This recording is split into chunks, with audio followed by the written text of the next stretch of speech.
The following program contains explicit candor.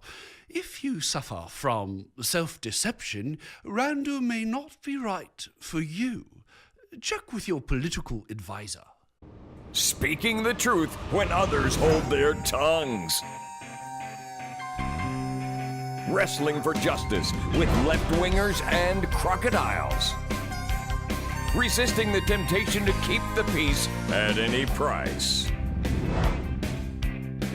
The only talk show host who writes his own theme music, Randall Terry.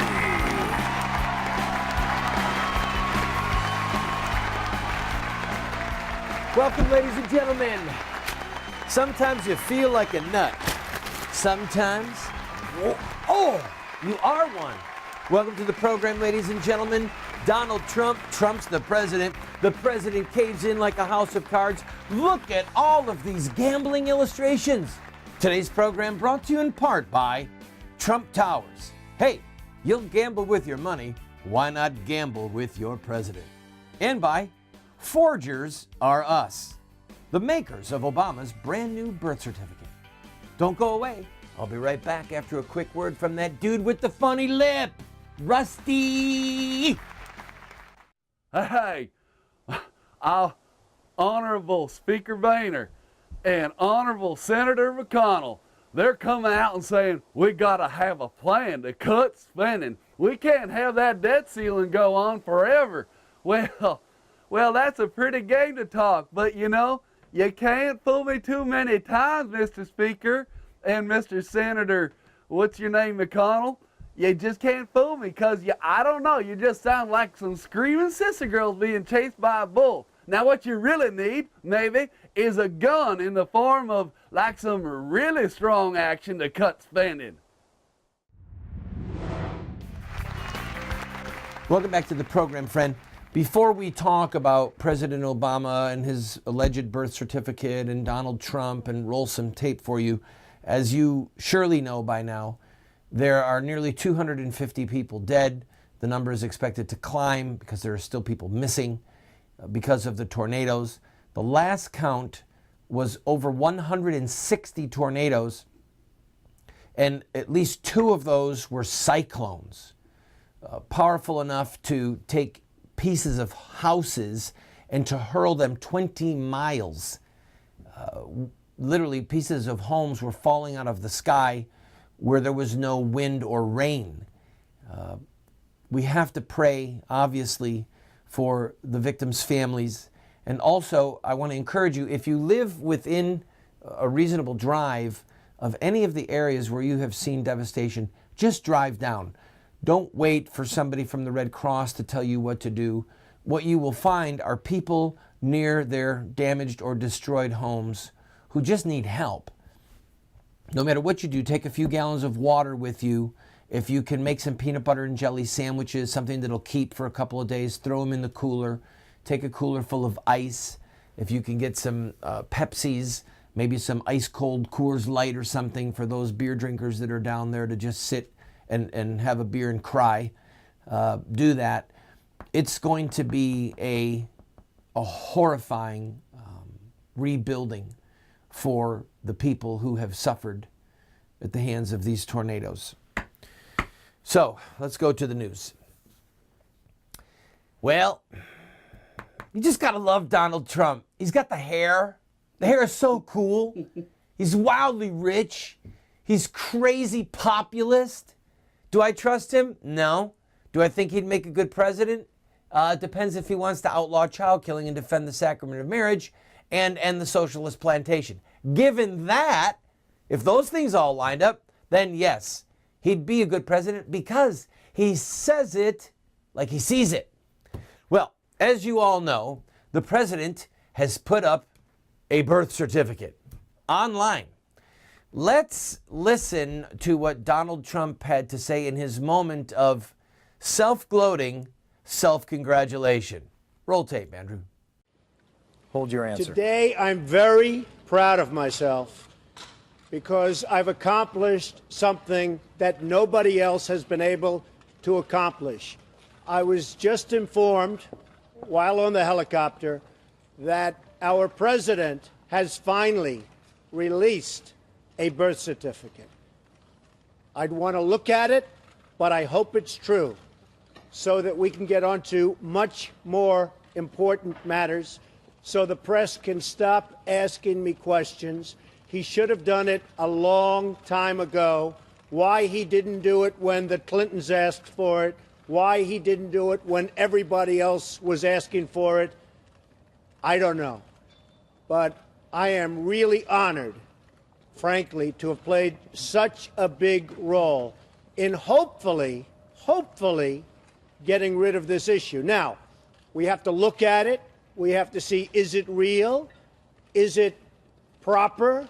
What's on it? But I hope it checks out beautifully.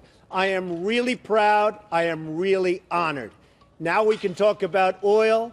We can talk about gasoline prices. We can talk about China ripping off this country. We can talk about OPEC doing numbers on us like nobody has ever done before.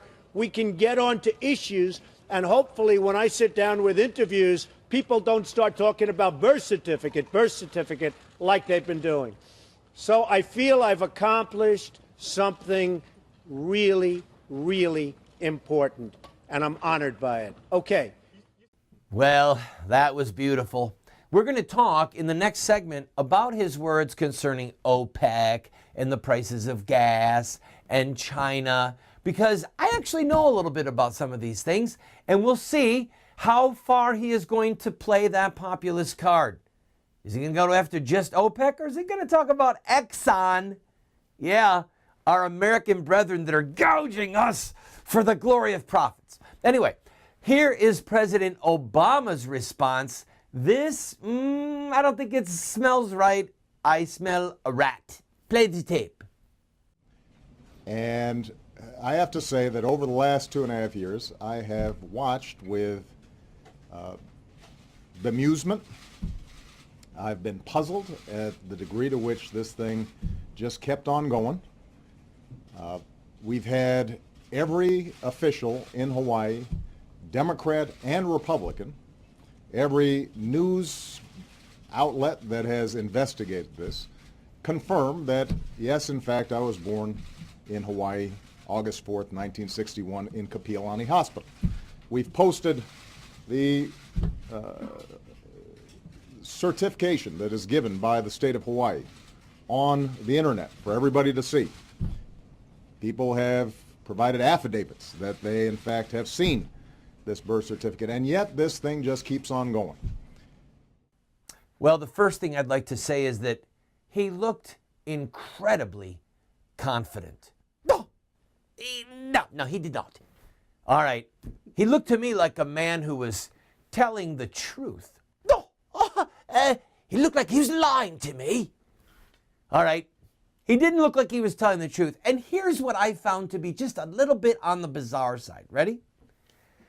He said we've had people sign affidavits that they've seen the birth certificate. Whoa. Hold on. This is a piece of paper, okay? Why does somebody have to sign an affidavit that they've seen the certificate? Why doesn't he just let a few forensic specialists come in and actually look at it, touch it, study it, put a magnifying glass over it? Do I think it's a forgery? I don't know. I've got one of our team members who's got some highfalutin program on his computer. He got it from CSI and Jack Bauer. And he zoomed in on it and said that the numbers don't mix, or rather they don't match. It's like something was overlaid. The pixelations are wrong. I don't know. But the fact that they put it up online and had people sign affidavits that they saw it, if I work for ABC or the Washington Times or the New York Times, I say, look, whoa, stop. Can I please sit down and see this? Can I please bring in a forensic specialist from DC, from New York, from Wall Street, where they're always dealing with fraudulent papers? Can we just have like 15 minutes with this document? And then he can put it to rest. But the fact that it took him 2.5 years to put a picture of it up online, I don't know. I mean, maybe it's an original. I hope that it is. I don't know. We all have a debt of gratitude to Donald Trump for raising this issue so far that the president had to talk about it. And that represents a crisis in the Obama presidency. So thank you, Mr. Trump, for that. I'm going to take a quick break. When we come back, I want to talk to you about the Trumpmeister. Hey, Mr. Trump, I'm a candidate for president, okay? You haven't even declared yet. You want to debate somebody? Hey, you want to debate somebody? Hey. If my cloud has a silver lining, it's only to store electricity for the lightning.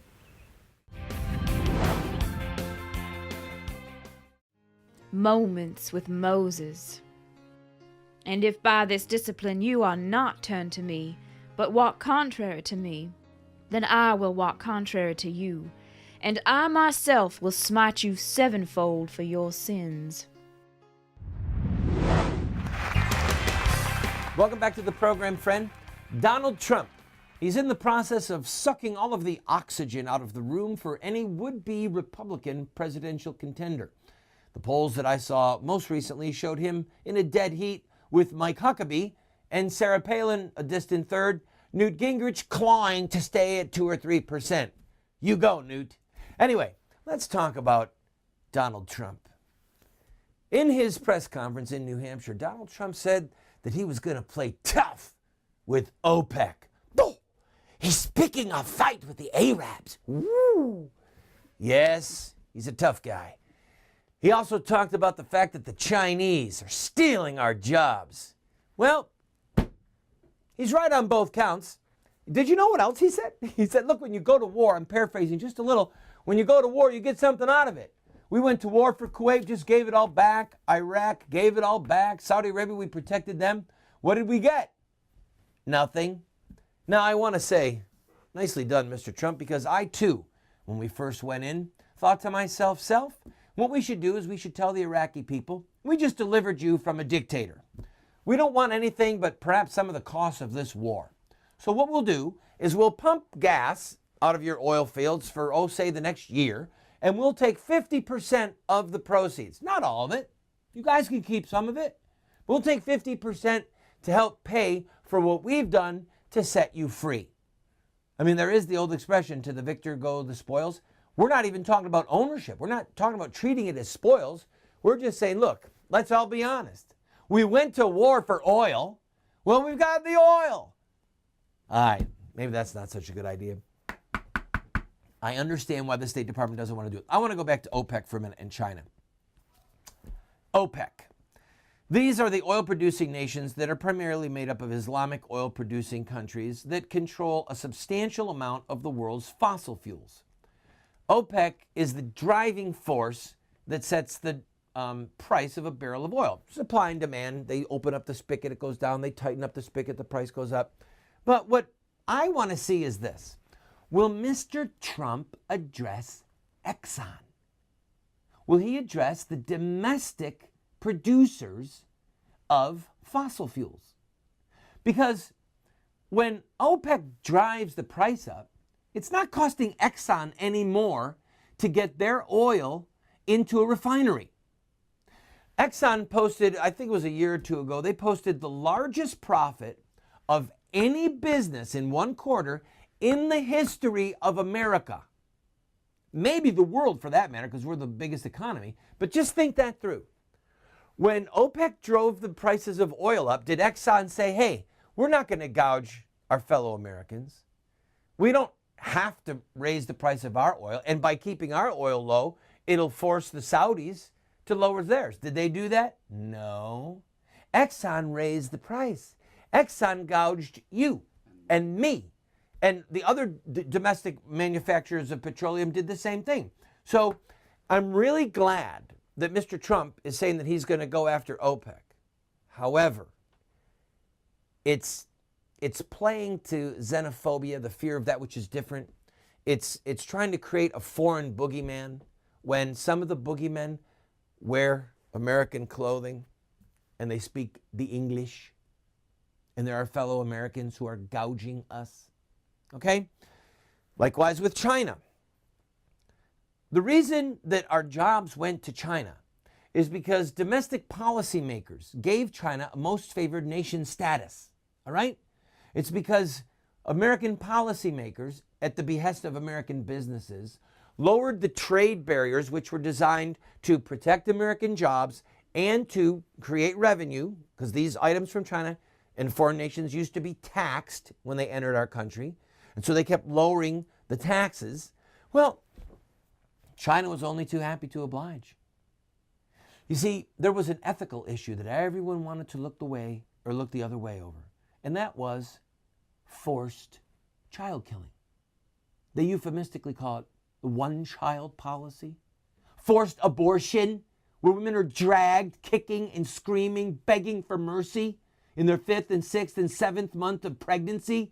And the man reaches in and kills their baby. I won't give details. 20 million babies a year are killed by forced abortion. There are Christians languishing in jail right now for trying to practice Christianity. They don't have the right to vote. They don't have the right of free speech. They don't have the right to criticize their government. Freedom of the press. Do you understand? China is one of the most demonic, tyrannical regimes in the history of the human race. And we gave them most favored nation status. And what did they give us in return? You got it. Slave labor. Oh yeah, baby. Why pay so much money for your trinkets and your circuses and your toys and your electronic games when you could have a slave labor force in China build it? So, Mr. Trump, I'm happy that he's going to go after China. I want to see how he does it. But will he do it based upon ethics, one-child policy, human rights in China, and the fact that it was domestic American policymakers that betrayed our ideals of life and liberty? Because if he won't, then he's just blaming the Chinese for something they did. You know what? I've got to take a break.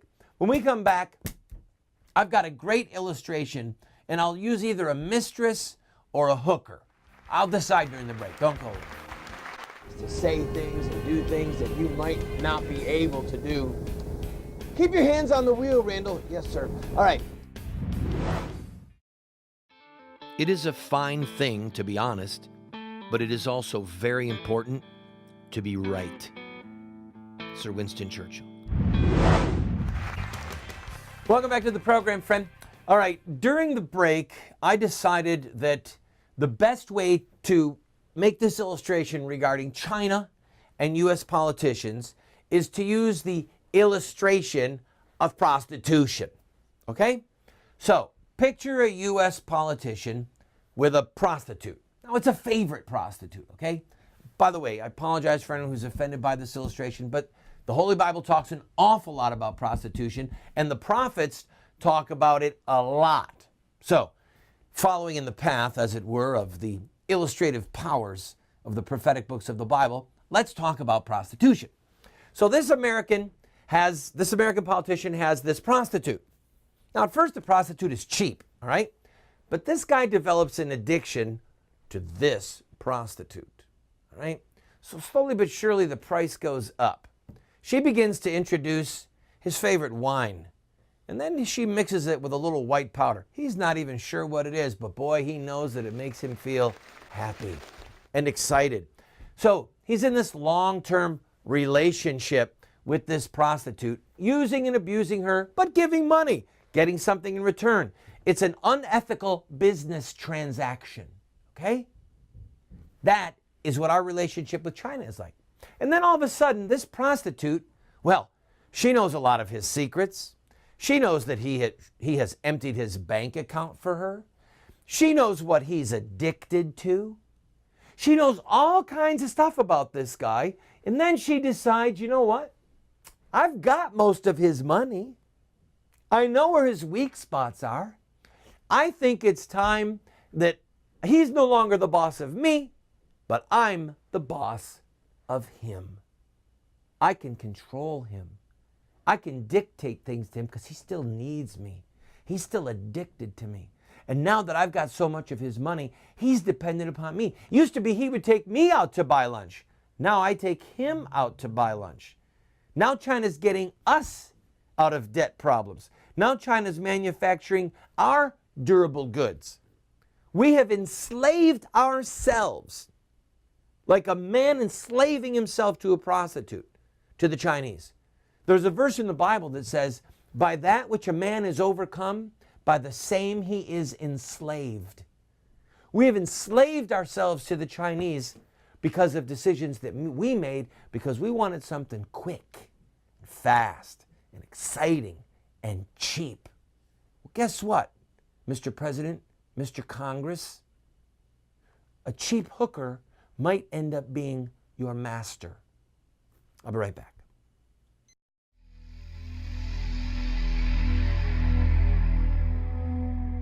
You will not fear the terror of the night, nor the arrow that flies by day, nor the pestilence that stalks in darkness, nor the destruction that wastes at noonday.